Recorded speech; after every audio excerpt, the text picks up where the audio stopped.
back to SS classes. My name is Shaista Parveen and you are watching SS classes. So all my dear students, today I will discuss the class 8 biology.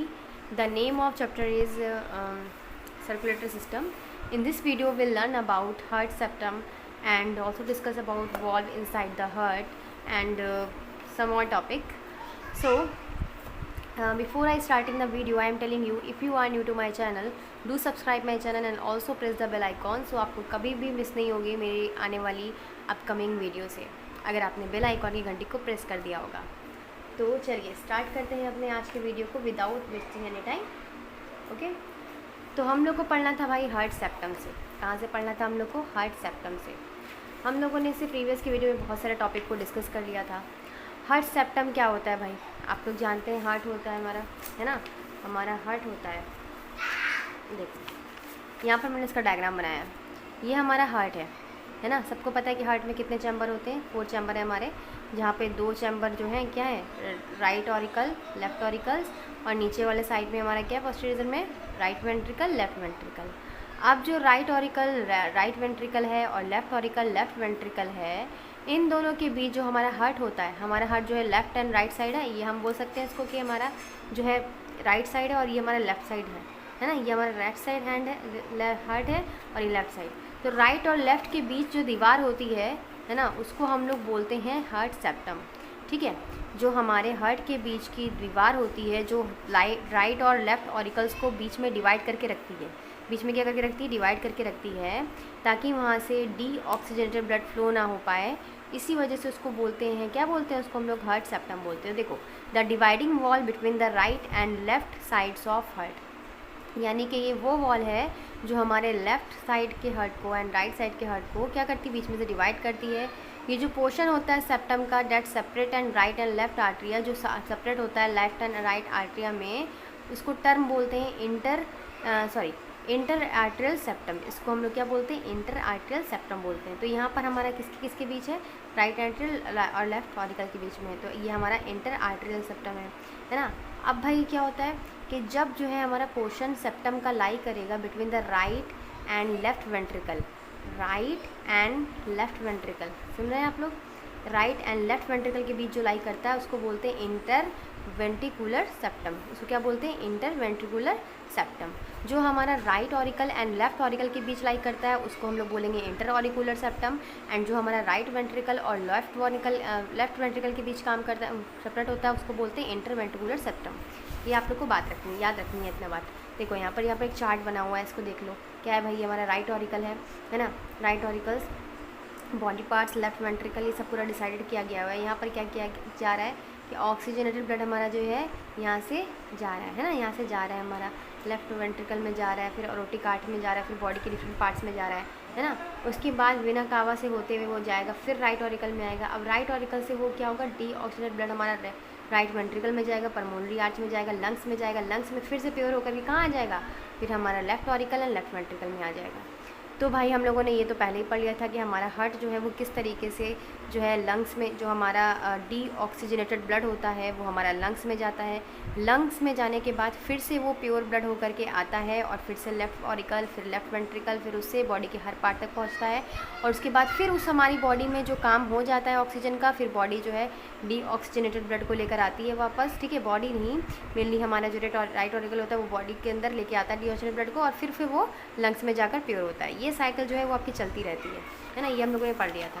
चलो अब देखते हैं कि while right of the heart is receive and pumps deoxygenated blood, जबकि right side जो यहाँ पे function क्या है सेप्टम का, यहाँ से देखना है हम लोग को। To separate the two side of heart because left side of heart receive and pump oxygenated blood to all parts of body through the aorta. हमको पता है कि फंक्शन जो है सेप्टम का क्या है। पहला बात तो सेप्टम जो होता है वो 2 साइड हार्ट के अलग अलग इसलिए रखते हैं क्योंकि अगर लेफ्ट साइड जो होता है हार्ट का वो रिसीव करता है हमारा ऑक्सीजनेटेड ब्लड को, जो हमारा लेफ्ट साइड है वो हमारा ऑक्सीजनेटेड ब्लड को कैरी करता है और बॉडी के हर पार्ट तक पहुंचाता है थ्रू द अरोटा। जबकि हमारा जो राइट साइड होता है हमारे हार्ट का वो रिसीव करता है डीऑक्सीजनेटेड ब्लड को और वो लंग्स में जाता है फिर होके ऑक्सीजनेशन के लिए, यानी कि ऑक्सीजन रिच ब्लड बनने के लिए। सेकेंड पॉइंट कि जो ब्लड है can not be oxygenated completely if septum is not present. अगर सेप्टम ना होता, यानी कि हार्ट में हमारे दीवार ना होती, तो क्या होता कि हमारा जो ब्लड है वो प्योर नहीं हो पाता, यानी ऑक्सीजनेटेड ब्लड नहीं बन पाता कम्प्लीटली तरीके से। तो सोचो कितना ज़्यादा इंपॉर्टेंट है इसका, है ना, बहुत ज़्यादा इंपॉर्टेंट है इसका। तो आप चलो देखते हैं वॉल्व इनसाइड द हार्ट। अब हमारे हार्ट में जो वॉल्व होती हैं उनका क्या काम है भाई, तो देखो राइट एट्रियो वेंट्रिकुलर वॉल्व, जिसको हम लोग ट्राइकास्पिड वॉल्व भी बोलते हैं, ये सेपरेट होती है right atrium from right ventricle, यानी राइट एट्रियम से राइट वेंट्रिकल की ओर सेपरेट होगी, उसको हम लोग क्या बोलेंगे, ट्राइकास्पिड वॉल्व या राइट एट्रियो वेंट्रिकल वॉल्व। ये नाम तो आप लोग को याद करने होंगे बेटा, ये नाम तो आपको रटने होंगे, है ना, इसमें कुछ नहीं किया जा सकता। सेकेंड है आपका लेफ्ट एट्रियो वेंट्रिकुलर वॉल्व, जिसको हम लोग बाइकस्पिड और मिट्रल वॉल्व भी कहते हैं, ये सेपरेट होती है लेफ्ट एट्रियम से फ्रॉम लेफ्ट वेंट्रिकल। तीसरा है हमारा सेमील्यूनर वॉल्व, जो प्रेजेंट होती है at the origin of aorta and pulmonary arteries, यानी जहाँ से हमारा अरोटा निकल रहा होता है और पल्मोनरी आर्टरीज निकल रही होती है, बिल्कुल वहीं से हमारी सेमिनल वॉल्व प्रेजेंट होती है, जो क्लोजर होती है वॉल्व में make second heart sound which is heard sound. जो साउंड होता है डब साउंड, डब साउंड के बारे में आप लोगों को पहले ही बताया जा चुका है। डब साउंड यानी कि जब हमारा जो है डायस्टोल होता है तब ये जो है साउंड, ये जो है ये सेकेंड वाली वेल खुलती है। अब हमारा मिट्रल वॉल्व जो होती है, जिसको हम लोग अरोटिक वॉल्व भी कहते हैं, एंड अरोटिक वॉल्व जो होती है वो लेफ्ट हार्ट में होती है, जबकि tricuspid valve and pulmonary valve जो होती है वो राइट हार्ट में होती है।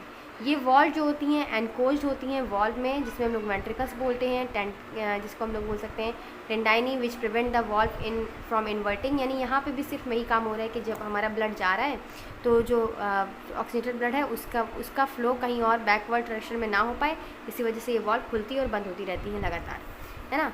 विंस क्या है, विंस के पास भी एक सेमुलर वॉल्व होती है जो कि सिमिलर होती है present inside the heart, prevent the back flow of blood. मैंने बोला ना कि ब्लड को पीछे की तरफ यानी बैकवर्ड जाने से रोकेगी, ताकि हमारा ब्लड जो है वो प्योर ब्लड इम्प्योर ब्लड के साथ ना मिल पाए, यानी कि oxygen rich blood D oxygen blood से ना मिल पाए, ठीक है। अब देखो हम लोग को पढ़ना है ब्लड ग्रुप भाई, डिफरेंट टाइप के ब्लड ग्रुप आप लोग पढ़े हो, क्लास 6 में पढ़े हो आप लोग को फिर से पढ़ना है, ठीक है। तो आप लोग को पढ़ना क्या है भाई, देखो ABO system of blood grouping discover by Karl Landsteiner, ये याद रखना, इनका नाम याद रख लेना कि जो हमारा एबीओ यानी कि हमारा जो ब्लड ग्रुप सिस्टम है, 3 ही ब्लड ग्रुप होते हैं भाई, ए बी ओ, इन्हीं से मिलकर के बना है, फिर फर्दर ए बी बना है, ओ बना है ना, यही बना है। तो ये जो ब्लड ग्रुपिंग है वो सबसे पहले डिस्कवर किया था कार्ल लैंडस्टर ने, है ना, कार्ल लैंडस्टर ने इसको डिस्कवर किया था। और कब डिस्कवर किया था, इसको किया था लगभग 1931 में। He won the Nobel prize for his work, उनको उनके इस काम के लिए नोबेल प्राइज़ भी मिला था, ब्लड ग्रुप को जानने के लिए उन्हें क्या मिला था, नोबेल प्राइज़ भी मिला था। ब्लड ग्रुप जो होता है वो क्रिएटेड होता है by molecule present on surface red blood cells and often other cells as well, antibodies. हमारा जो ब्लड ग्रुप होता है वो 2 चीज़ों से मिलकर बना होता है, एक होता है एंटीबॉडीज़ प्रोटीन जो कि प्रोटीन्स होती हैं, और दूसरा होता है, ठीक है, वाइट ब्लड सेल्स रिस्पॉन्स करता है फॉर जिस सब्सटेंस को, जैसे एंटीजन बोलते हैं। एक हमारा एंटीजन होता है, एक हमारी एंटीबॉडी होती है, ठीक है।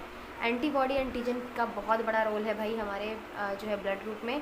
क्या रोल है अभी आप देखोगे कि each antibody can bind only specific antigen. जो हमारी एंटीबॉडी होती है ना, जो हमारी एंटीबॉडी है ब्लड की, वो सिर्फ और सिर्फ किसी स्पेसिफिक एंटीजन के साथ ही बाइंड कर सकती है। अगर हम लोग किसी दूसरे ब्लड के ग्रुप को, जैसे हमने बोला कि मेरा ब्लड ग्रुप ए है ना, और मैंने जो है मेरी एंटीजन और एंटीबॉडी सेम नहीं है और मैंने किसी और को ब्लड दे दिया, तो जिसको मैं ब्लड दूंगी उसका क्लॉट कर जाएगा और फिर वो पर्सन की डेथ हो सकती है। तो मतलब एंटीजन एंटीबॉडी का सारा खेल होता है हमारा जो है ब्लड ट्रांसफ्यूज़न में। अभी आप इसको आगे देखोगे, ठीक है। So the purpose of binding to help destroy the antigen, ये पर्पज़ जो होता है बाइंडिंग का, मतलब जो एंटीजन एंटीबॉडी के साथ मिलती है उसका सिर्फ एक ही काम होता है कि मतलब फर्दर किसी फॉरेन पार्टिकल से कोई और एंटीजन डिस्ट्रॉय ना हो पाए। तो एंटीजन होता है ऑफ एनी किसी foreign substance date when introduce into body, हमारी बॉडी जो जानती है cause immune system create antibody. हमारा जो इम्यून सिस्टम होता है वो क्या बनाता है, हमारे अंदर एंटीबॉडी को फॉर्म करता है। अब हमें बताया था पहले ही आपको कि हमारा बॉडी जो है वो हमारे अंदर के सारे जितने बॉडी पार्ट्स हैं उन सबको अपने पहचानती है, सबको पहचानती है कि ये हमारा हार्ट है, ये हमारा वेंट्रिकल है, सब कुछ पहचानती है।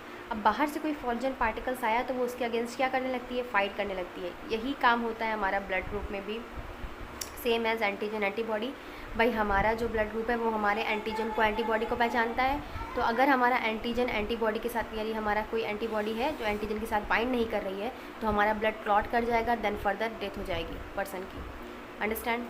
चलो so antigen present on red blood corpuscles, जो एंटीजन होता है वो प्रेजेंट होता है रेड ब्लड कार्पसल्स में, जबकि जो एंटीबॉडी होती है वो हमारे ब्लड के प्लाज्मा में होती है। याद रखना, एंटीजन कहाँ होता है, रेड ब्लड कार्पसल्स में होगा, और एंटीबॉडीज़ हमारी प्लाज्मा में होगी। ये बात याद रखना बेटा, underline this.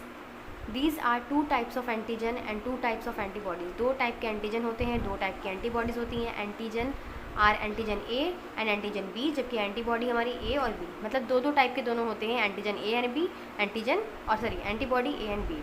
So based on compatibility 4 blood group are been recognised human beings. Compatibility के हिसाब से हमारे जो ह्यूमन बींग्स हैं उनमें 4 टाइप के ब्लड ग्रुप पाए जाते हैं। पहला तो होता है ए, दूसरा बी, तीसरा ए बी, और चौथा होता है ओ। एंटीजन एंड एंटीबॉडी जो होते हैं इस टाइप के ग्रुप में समराइज्ड है। यहाँ पर आपको चार्ट दिया हुआ है, चार्ट में देखो, यहाँ पे ब्लड ग्रुप दिया हुआ है, यहाँ antigen on red cells, antibody on plasma, यहाँ पे कौन किसको डोनेट कर सकता है और कौन किसको रिसीव कर सकता है। तो चलो देखो, पहले यहाँ पर क्या दिया है, ब्लड ग्रुप, यानी जो ब्लड ग्रुप ए वाले हैं उनका एंटीजन सेल क्या होगा, ए होगा, उनकी एंटीबॉडी क्या होगी, बी होगी। ये डोनेट किसको कर सकते हैं, ये डोनेट कर सकते हैं ए और ए बी, ठीक है। ये डोनेट का मतलब दे सकते हैं, किसको दे सकते हैं, ब्लड ए और ए बी वाले को दे, जिसका ब्लड ग्रुप ए है वो डोनेट करता है ब्लड को, ब्लड ग्रुप ए वाले और ए बी को, जिसका ब्लड ग्रुप ए और ए बी है वो उसको डोनेट कर सकता है। रिसीव कौन करेगा यहाँ पर, ये रिसीव किससे करेंगे, मतलब इनको जब ब्लड चाहिए होगा, जब ब्लड ग्रुप ए वालों को ब्लड चाहिए होगा तो ये किससे लेंगे, तो ये ए वाले से ही लेंगे या फिर ओ वाले से लेंगे। आप लोगों ने पढ़ा है कि जो ओ वाला होता है ब्लड ग्रुप वो जो है यूनिवर्सल डोनर होते हैं, मतलब वो किसी को भी दे सकते हैं, किसी भी ग्रुप को, ब्लड ग्रुप को दे सकते हैं, है ना। तो ये ए वाले से लेंगे और ओ से लेंगे, इतनी बात क्लियर। चलो अब दूसरा है हमारा ब्लड ग्रुप बी। मान लो मेरा ब्लड ग्रुप बी है, सपोज कर लो ब्लड ग्रुप बी है, तो मेरा एंटीजन सेल रेड सेल क्या होगा, बी होगा, और एंटीबॉडी प्लाज्मा की ए होगी। देखो डिफरेंस देखो यहाँ पर, ए और बी, ठीक है। और उसके बाद डोनेट किसको कर सकती हूँ, मैं किसको डोनेट कर सकती हूँ, ब्लड बी और ए बी वाले को, यानी जिसका ब्लड ग्रुप बी होगा या फिर ए बी होगा मैं उसको डोनेट कर सकती हूँ। और रिसीव किससे कर सकती हूँ, रिसीव बी वाले से एंड ओ वाले से। मैंने बताया था कि ओ जो है वो ऑल ग्रुप में, मतलब और सभी लोग उसको, जो ओ वाला है वो सभी को डोनेट कर सकता है। अब हमारा ब्लड ग्रुप अगर ए बी हुआ तो एंटीजन रेड सेल्स हमारी ए भी हो सकती हैं और बी भी हो सकती हैं, और यहाँ पर एंटीबॉडी प्लाज्मा की नहीं होती है। जिसका ब्लड ग्रुप ए होता है उसमें एंटीबॉडी प्लाज्मा की नहीं होती है, ठीक है। ये डोनेट कर सकते हैं सिर्फ ए बी वाले को, ए बी वाले जो हैं वो सिर्फ ए बी वाले को ही ब्लड दे सकते हैं, और ये रिसीव कर सकते हैं हर ब्लड से, मतलब क्योंकि हम लोग ए बी वाले को ना यूनिवर्सल हम लोग बोल सकते हैं कि रिसिपेंट बोलते हैं, मतलब ये हर किसी से ब्लड ले सकते हैं। जैसे हम ओ वाले को बोल रहे हैं कि हर किसी को ब्लड दे सकते हैं, वैसे ही ए बी वाले जो होते हैं हर किसी से ब्लड ले सकते हैं। अब भाई ओ वाले में एंटीजन ऑन रेड सेल्स जो होती हैं, कोई एंटीजन रेड सेल नहीं होती है। एंटीबॉडी प्लाज्मा जो है इसमें ए एंड बी हो सकती है, और ये डोनेट कर सकते हैं सभी ग्रुप को, ये सभी ग्रुप को ब्लड दे सकते हैं, लेकिन ये रिसीव किससे करेंगे, सिर्फ ओ वाले से, सिर्फ और सिर्फ ओ वाले से ही जो है, जिसका ब्लड ग्रुप ओ होगा वो रिसीव कर सकता है, लेकिन दे सबको सकता है। सो आपने देखा इस चार्ट में कि a person with A B type with blood group is called universal recipient. तो वो पर्सन जिसका ब्लड ग्रुप ए बी होता है, ए बी टाइप का ब्लड ग्रुप होता है, उसको हम लोग यूनिवर्सल रेसिपिएंट बोलते हैं, क्योंकि वो हर किसी से ब्लड को रिसीव कर सकता है। जबकि ओ टाइप वाले ब्लड ग्रुप वाले जो होते हैं उनको हम लोग यूनिवर्सल डोनर के नाम से जानते हैं, क्योंकि ये जो है वो सबको ब्लड, सभी टाइप के ब्लड को जो है वो डोनेट कर सकते हैं। तो each group is 2 type depending presence of absence of R H factor. तो हमारा ब्लड ग्रुप जो होता है मेनली 2 टाइप्स पर डिपेंड करता है, प्रेजेंस और absence of the R H factor. R H factor एक स्पेशल टाइप का प्रोटीन होता है, दैट इज एंटीजन, जो रिपोर्टेड किया गया सबसे पहले एक मंकी में, जिसका नाम था रेहेसस मंकी। क्या नाम था इसका, रेहेसस मंकी। याद रखना कि if the antigen is present in blood the blood is R H positive. अगर एंटीजन प्रेजेंट है हमारे ब्लड में तो ब्लड जो होगा आर एच पॉजिटिव होगा। अगर उसमें एंटीजन अब्सेंट है तो यहाँ पर ब्लड हमारा आर एच निगेटिव होगा।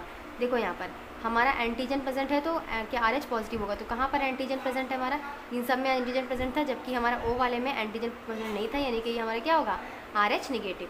तो ज़्यादातर जो है पीपल होते हैं आर एच पॉजिटिव होते हैं, क्योंकि इस फैक्टर में need two matches before blood transfusion. तो सबसे पहले जब आपको ब्लड ट्रांसफ्यूज़न करवाया जाता है, यानी किसी एक पर्सन का ब्लड दूसरे पर्सन के ब्लड में मतलब डाला जाता है, तो उसको पहले आर एच फैक्टर को देखा जाता है कि वो मैच कर रहा है कि नहीं कर पा रहा है। अगर नहीं कर पा रहा है तो ब्लड ट्रांसफ्यूज़न नहीं करवाया जाएगा, नहीं तो फिर वो ब्लड की क्लम्पिंग हो जाएगी, मतलब ब्लड जो है वो जम जाएगा और उसके बाद उसकी आरबीसी सेल जो है वो ठीक से काम नहीं कर पाएंगी और पर्सन डेड कर सकता है। आप लोगों को ये पढ़ना चाहिए। सबसे पहले जो है लैंडस्टीनियर ने, विनर ने डिस्कवर किया था प्रेजेंस ऑफ अनदर फैक्टर। उन्होंने ना एक मंकी को लिया था, मंकी का इसका यूज़ किया था, उसमें आर एच फैक्टर को डाल के देखा था। तो पहले के लोग जो थे वो जानवरों वगैरह पे ही रिसर्च करते रहते थे, है ना, तो उन्हीं पर ट्रांसफ़र करके देखा था उन लोगों ने, तो और इसी से RH फटकर जो है वो निकला। RH जो है ये सब अभी आपको इतना पढ़ना नहीं डिटेल में, तो आप लोग इसको पढ़ लोगे तो अच्छा रहेगा आप लोग के लिए। देन है हमारा ब्लड ट्रांसफ्यूज़न। अब हम लोग पढ़ने वाले हैं ब्लड ट्रांसफ्यूज़न के बारे में। तो in case of serious loss of blood arising as a result of injuries and various diseases like haemorrhage in stomach, loss of blood या फिर complicated birth etcetera, serious form the anaemia, transfusion of blood only way of which life can be saved. अगर ऐसी कोई condition हो जाती है जहाँ पर किसी व्यक्ति का ब्लड बहुत ज़्यादा निकल चुका है, बहुत ज़्यादा इंजरी हो चुका है, बहुत ज़्यादा मतलब उसको डिजीज़ की वजह से, लाइक किसी वजह से, या फिर एनीमिया, या फिर जो है बर्थ के समय जो मदर को प्रॉब्लम होती है, मतलब ब्लड बहुत ज़्यादा कम हो जाता है, तो उस समय सिर्फ़ और सिर्फ ब्लड ट्रांसफ्यूज़न ही एक ऐसा उपाय है जिससे हम लोग किसी की जान बचा सकते हैं, जिससे हम लोग किसी की जान को सेव कर सकते हैं। सो उसमें क्या होता है, सबसे पहले तो ये बात होती है कि person who donate blood is called the donor. जो ब्लड डोनेट कर रहा है, जो मतलब ब्लड दे रहा है, उसको हम लोग डोनर बोलेंगे, एंड जो रिसीव कर रहा है उसको रेसिपिएंट बोलेंगे। अब ट्रांसफ्यूजिंग पेशेंट जो होता है incorrect ABO group blood have fatal consequence. सबसे पहले देखा जाता है कि उसका ब्लड जो है वो मैच कर रहा है कि नहीं डोनर के ब्लड से। रेड ब्लड्स में भी destroyed in antibody recipient plasma. नहीं तो अगर वो डोनेट नहीं, अगर मैंने बताया, बाद में बता रही हूँ कि अगर उसका ब्लड ग्रुप नहीं मैच कर पाएगा, जो डोनर है या रेसिपिएंट, उन दोनों का ब्लड ग्रुप आपस में मैच नहीं करेगा, तो वो ब्लड नहीं दे सकता, डोनर ब्लड नहीं दे सकता। बिफोर ब्लड ट्रांसफ्यूज़न से पहले ब्लड जो होता है डोनर का, रेसिपिएंट का, उन दोनों को टेस्ट किया जाता है आपस में देखने के लिए कि आपस में एग्लूटेशनेशन हो रहा है कि नहीं, मतलब इसके जो प्रोटीन है आपस में मिल रहे हैं या नहीं मिल रहे हैं। इस पर्पज़ से ब्लड को सैंपल में थोड़ा सा लिया जाता है और सलाइन मिलाया जाता है उसमें उसको आपस में मिक्स किया जाता है, और माइक्रोस्कोप में फिर वो लोग देखते हैं कि जो क्लस्टर है डोनर का है वो अनसुटेबल ट्रांसफ्यूज़न, क्या उसमें मतलब कि मैच तो नहीं कर रहा है, वो क्लम्पिंग तो नहीं कर रहा है ब्लड उसके साथ मिलने के बाद। थोड़ा सा ब्लड निकालते हैं और देखते हैं क्लम्पिंग तो नहीं कर रहा है कुछ सब्सटेंस को मिलाने के बाद। So individual have O group are term as universal donor. Individual यानी कि जो ओ ग्रुप वाले होते हैं वो यूनिवर्सल डोनर है, तो भाई वो किसी को भी ब्लड दे सकते हैं। Sees their blood can be administrated the individual respective recipient blood group. आपको पता है कि इनका ब्लड जो है वो रखा रहता है, मतलब ब्लड ग्रुप बना हुआ है, एक सिस्टम बना हुआ है, उसमें ब्लड बहुत सारे रखे रहते हैं, जिसको जैसे ज़रूरत होती है वो वैसे निकाल लेते हैं। अब भाई जो बेचारे बहुत गरीब हैं वो क्या करते हैं, वो अपना ब्लड देंगे और दूसरा जैसा ब्लड चाहिए होगा उनको वो उसकी जगह पे वो ले लेंगे, उनके पास इतना पैसा नहीं कि वो ब्लड खरीद सके, है ना, ऐसा भी होता है। तो can you guess why your group called universal donor group. तो हम लोग क्या आप जानते हैं, क्या गेस कर सकते हैं कि क्यों हम लोग ओ वाले को बार बार यूनिवर्सल डोनर ग्रुप कह रहे हैं? क्यों? क्योंकि भाई वो सबको दे रहा है। अब ऐसा पर्सन जो भाई सबसे ले रहा है वो रिफर्ड कर रहा है यूनिवर्सल रेसिपिएंट, सबसे ले रहा है, क्योंकि इसमें रिसीव करने का blood other group can reason for why A B is universal recipient group. इसीलिए इसको हम लोग यूनिवर्सल रेसिपिएंट ग्रुप कहते हैं ए बी को, और यूनिवर्सल डोनर कहते हैं ओ को, है ना। अब देखते हैं condition related to function of heart. हमारा जो हार्ट फंक्शन करता है उस पर कौन कौन सी कंडीशन रिलेटेड होती हैं, इसको हम लोग देखेंगे नेक्स्ट वीडियो में। और नेक्स्ट वीडियो में हम लोग कोशिश करेंगे कि हमारा पूरा जो चैप्टर है वो फिनिश हो जाए, क्योंकि बहुत बड़ा चैप्टर था ये, और मैंने 3-4 पार्ट मुझे लग रहा है, 3 पार्ट मैं बना चुकी हूँ, ये हमारा 4th पार्ट है। और नेक्स्ट वीडियो में इंशाल्लाह हम लोग कंप्लीट कर लेंगे अपना पूरा चैप्टर। तो वीडियो अच्छी लगी तो लाइक कीजिएगा और अपने फ्रेंड्स के साथ शेयर कीजिएगा। Thank you, keep watching.